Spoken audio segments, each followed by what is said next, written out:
Bernard's Final Quest. Narrated by me, Morgan Freeman. Part 1. Most wizards are not solitary. In fact, if you happen to spot one, the chances are the person he is with is also a wizard, or a witch, if he has a bit of swagger.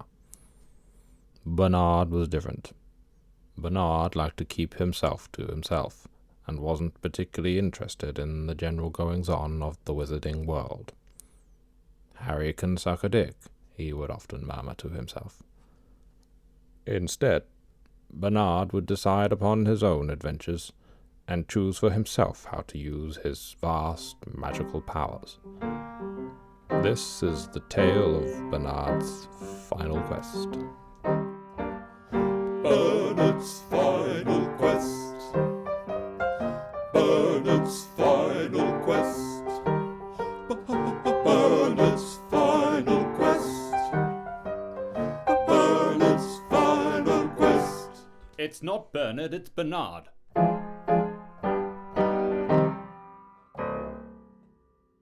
It all started last winter when Bernard was out chasing ferrets in the French Alps.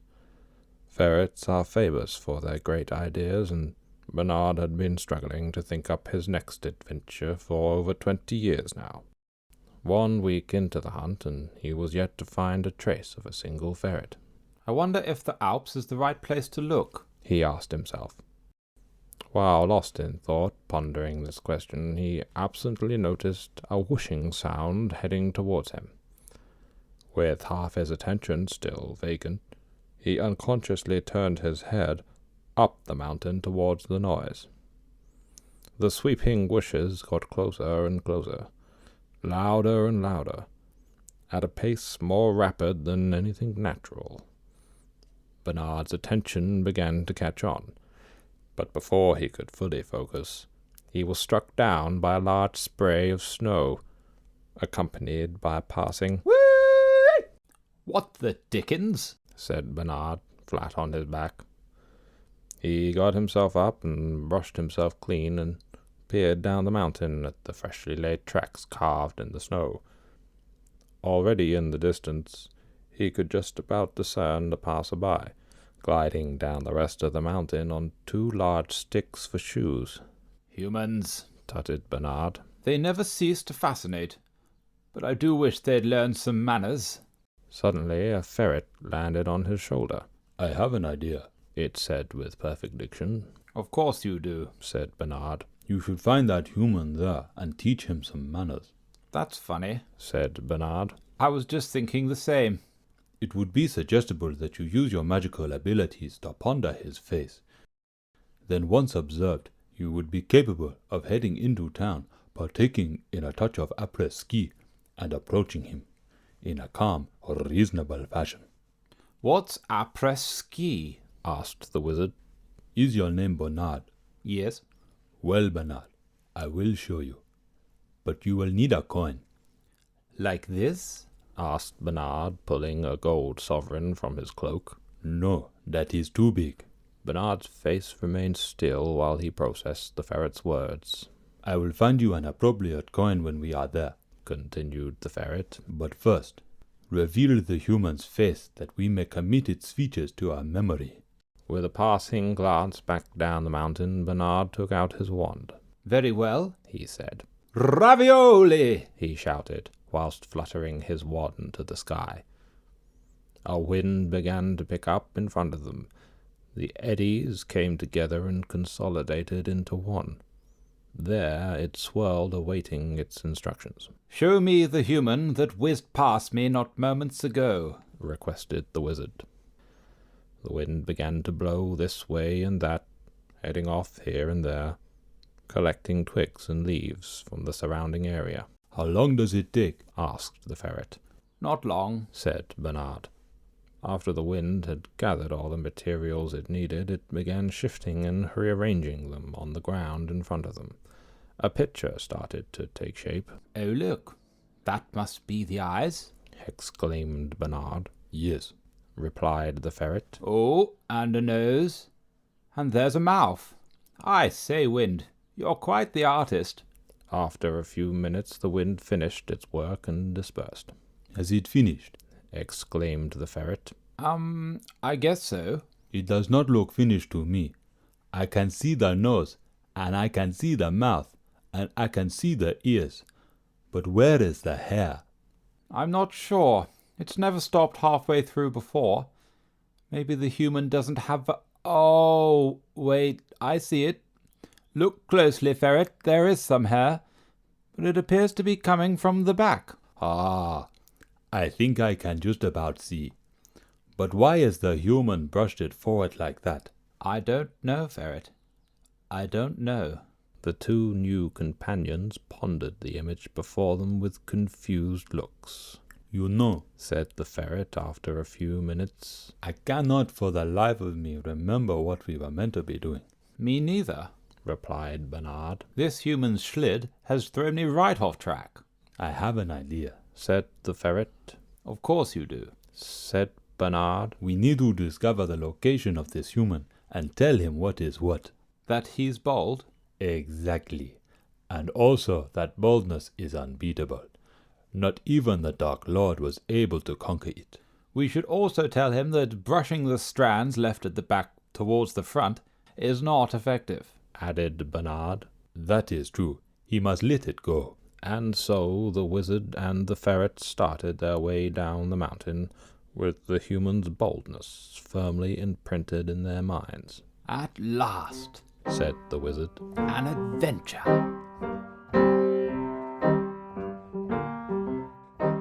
Bernard and the ferret had been walking and chatting happily for 6 hours when they first sighted the human village. This, my friend, is where we will find our bald human, remarked the ferret. And the après-ski? asked Bernard. Yes, Bernard. And the après-ski? Well, what are we waiting for? Let's go. As the friends started their final leg towards the village lights, their attention was suddenly drawn by a flash of movement in the trees to their right. Did you see that? said Bernard. Yes, I did. But it is nothing to worry about. You know what it was? Yes, that was Jose the Mexican bear. He has been following us all afternoon, but do not fear him. He is just curious. Said Bernard, reflecting on the ferret's words. Let's ask him over, he concluded. You may try, my friend, but he is very shy. It may help if you offer him a taco. Very well, said the wizard, pulling out his wand. Cook up a storm, he called, fluttering his wand to the sky. A wind began to pick up in front of them. The eddies came together and consolidated into one. There it swirled, awaiting its instructions. Make some tacos, wind, requested the wizard. The wind began to blow this way and that, heading off here and there, collecting utensils to build a kitchen. Once ready, it began collecting ingredients. How long does it take? asked the ferret. Not long, said Bernard. But tell me, do tacos contain meat? Tacos can contain whatever you like. But yes, it is common to have pork. Oh, no, said Bernard. At that very moment they heard squeals coming from behind them. They both turned to see the wind dragging a large pig down the mountain towards them, with 3 onions, 2 tomatoes, 1 bag of flour, and a knife, all swirling above. You are a strange wizard, stated the ferret as they watched the wind butcher the swine. At last the wind dispersed, leaving behind the kitchen, a carcass, and a taco. Mr. Jose, called the ferret. We have a taco for you. Would you like to come and join us? Is a taco for me? called the bear from within the trees. The taco is for you, Mr. Jose. It contains pork, replied the ferret. Can you tell me if it is spicy? The wizard and the ferret exchanged a glance. No, Mr. Jose. I do not believe it is spicy. Can you tell me if it is delicious? Turning to his companion, Is your wind a good chef, Bernard? asked the ferret. Oh, yes, the best. Very delicious, shouted back the ferret. You should come out of the woods and give it a try. Tentatively, the bear stepped from behind his tree and started towards them. Although still 20 meters away, the bear began to introduce himself. My name is Jose. He called. I come from Mexico, but I have been lost. Pleased to meet you, Jose. Called back Bernard. My name is Bernard, and I am a wizard. Maybe I can help you get home. You would like to help me get back to my family? Shouted the bear. Of course. But first, we need to find a human and teach it about Schlids. Would you like to join us on our quest? It would be an honor to have you with us, Jose. Added the ferret. Okay, I can do this with you, but please, you must tell me just how shit is the Schlid. Oh, it's the worst, Jose. I feel embarrassed just thinking about it. The bear, now with them, picked up the taco and put it into his mouth. It's delicious. Said Jose. Ah. The three unlikely friends, now bonded by their common goal, set off towards the village. Have you ever skied, Jose? Asked Bernard. Of course. Do you have a coin? The bear replied. We will sort it when we are there. Said the ferret. Part 3. The village felt inviting. Warm air wafted from the cabins, intermingling with the sounds of laughter from within. Bernard was thrilled to discover this new form of human village, up here in the mountains, while the ferret and the bear seemed cautious. Humans do not do so well when they are seeing me, said Jose. They are happy if I am far away, but they scream if I get too close. Oh dear, that's awful, said Bernard. Can you use your magical powers within your possession to make Jose blend in? Asked the ferret. Yes, of course. And so the wizard pulled out his wand. Morphomacize! He shouted, fluttering his wand to the sky. Once again a wind began to pick up in front of them. The eddies came together and consolidated into one. There it swirled and awaited its instructions. Make Jose blend in with the humans, instructed Bernard. The wind began to blow this way and that, heading off here and there, bringing back with it various human clothes and whooshing them up onto the bear. Much better. Yes, much. They all agreed. Where shall we start looking for the human? Asked Jose. It appears to me that much of the noise is coming from the cabin over there, said the ferret. Look, it says après-ski on the door, exclaimed Bernard. Yes, this is where we shall look. The three friends opened the door and stepped into the crowd within. So this is après-ski, said Bernard with excitement. Yes, Bernard, this is après-ski, laughed the ferret. You are most welcome here.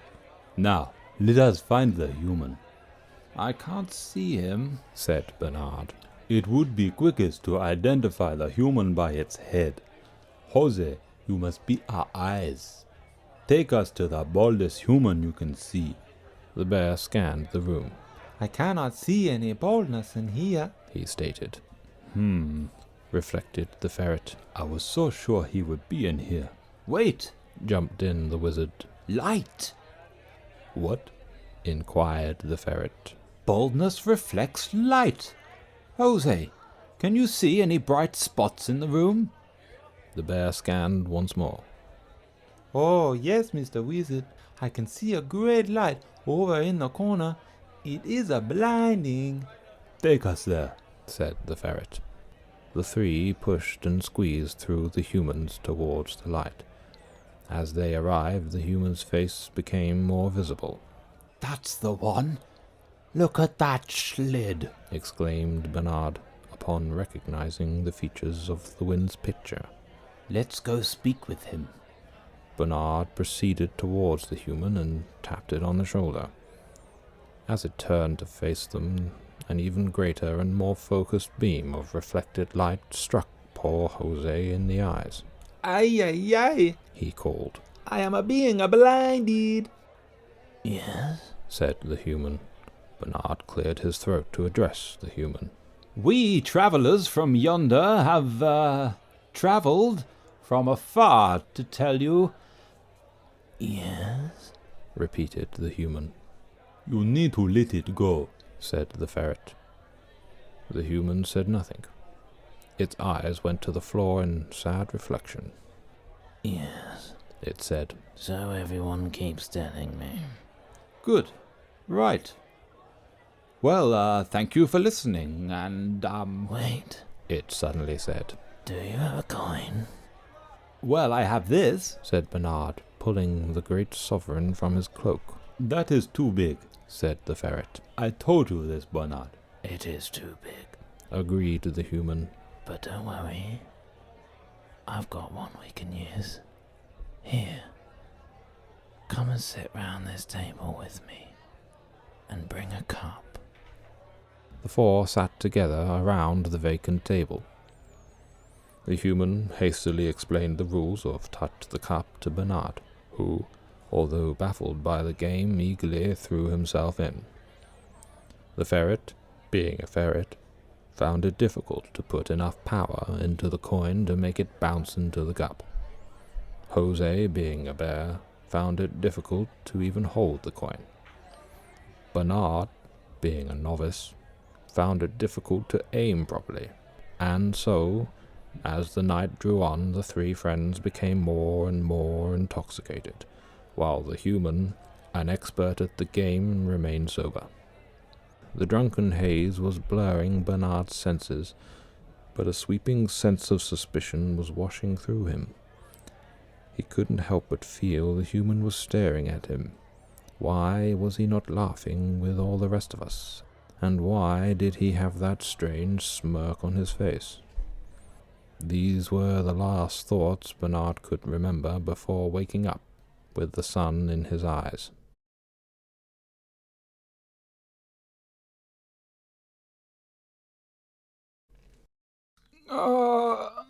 Ferret? Jose? The wizard sat up to inspect his surroundings. He was laying in the street outside the après-ski with a head full of hammers. There beside him was the ferret and the bear, both still snoring. Wake up, he said, rousing them with a shake. Oh my goodness me, said the ferret. I feel my head is going to explode. Bernard, he exclaimed. Why are you naked? Bernard had not even noticed. In his sudden panic, he looked around for his clothes. Where's my cloak? He gasped. My wand? My sovereign? The panic began to settle in. A wizard, losing his cloak and his wand, had truly dire consequences. Ferret, what happened? Jose was now also beginning to wake up. Ay, ay, ay, it's a guacamole moly inside of my head. Bernard, why are you naked? We have been tricked, stated the ferret. The sneaky human got us drunk, and now he has robbed Bernard. This is a disaster, panicked Bernard. What would a human want with a wizard's clothes? At this, the ferret suddenly turned. Wait. What if that wasn't a human? He said. What do you mean? Questioned Bernard. Think about it. Why would any human or even any normal creature choose such a terrible, truly terrible lid? What are you saying? Injected Jose. We said it before. Boldness cannot be beaten, not even by the Dark Lord. Voldemort. After their encounter with the Dark Lord, the three companions parted ways. The ferret and the bear returned to the mountain wilderness, never returning to the village. Jose never found his way home, but instead found in the ferret a new best friend. Although Bernard searched, he never found his clothes, or his wand. Ashamed of his own carelessness, he would spend his nights awake, missing his magical wind, and panicked by the power he had let slip into Voldemort's hand. But little did he know, it was not the one that Voldemort was after. No, no. The sovereign he had carried may have been too large for human Touch-the-Cup, but it was the perfect size for wizard Touch-the-Cup. Banished from all wizarding watering holes for being a knob, Voldemort now had his ticket back in. As for Bernard, he succumbed to the fate of all wandless wizards and slowly faded away.